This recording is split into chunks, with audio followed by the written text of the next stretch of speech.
Viralnya penghapusan mural Jokowi 404 not found di media sosial menjadi perhatian publik. Mural yang berada di tembok jembatan layang Jalan Pembangunan 1, Batu Ceper, Kota Tangerang, Banten ini dihapus aparat karena dianggap menghina lambang negara. Pihak kepolisian pun tengah memburu pembuat mural tersebut. Sebagian masyarakat menilai aksi diburunya sang pembuat mural adalah reaksi berlebihan. Apalagi gambar wajah Jokowi yang menjadi objek seni jalanan itu juga telah dihapus oleh aparat. Padahal, jika dilihat sejarahnya, penggunaan mural, grafiti, dan seni jalanan lain sebagai bentuk protes bukanlah hal yang baru di negara demokrasi seperti Indonesia.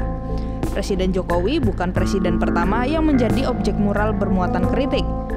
Presiden kedua RI, Soeharto, sempat dibuatkan mural yang relatif kritis bertuliskan "Not My Hero" di bawah gambar wajahnya yang dibuat hitam putih.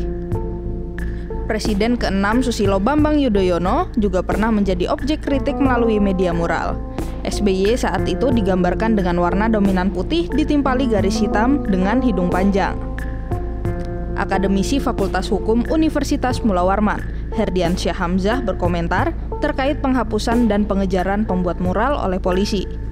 Dirinya menyebut produk hukum mengenai simbol negara diatur dalam Undang-Undang Nomor 24 Tahun 2009. Simbol negara yang tertuang dalam pasal 2 undang-undang tersebut ialah bendera, bahasa, lambang negara, dan lagu kebangsaan, yang merupakan wujud eksistensi Negara Kesatuan Republik Indonesia. Perlu dipahami bahwa mural itu kan adalah bagian dari kebebasan berpendapat dari warga negara.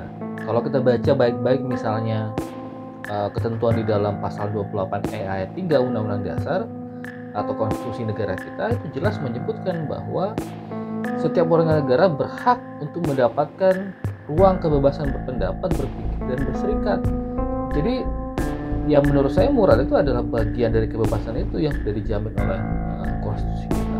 Jadi kalau kemudian ada upaya untuk mengejar, menangkap, meneror, mengintimidasi pelaku-pelaku mural, itu sudah menjadi bagian dari pembungkaman terhadap kebebasan berpendapat. Meski tidak termasuk simbol negara, mural tersebut bisa saja melanggar peraturan daerah atau perda. Beberapa daerah ada yang menerapkan perda ketertiban umum yang melarang adanya gambar, stiker, atau gambar semacamnya di fasilitas publik. Sehingga pembuat mural ini bukan melanggar hukum pidana, tetapi hanya di tahap melanggar perda ketertiban umum.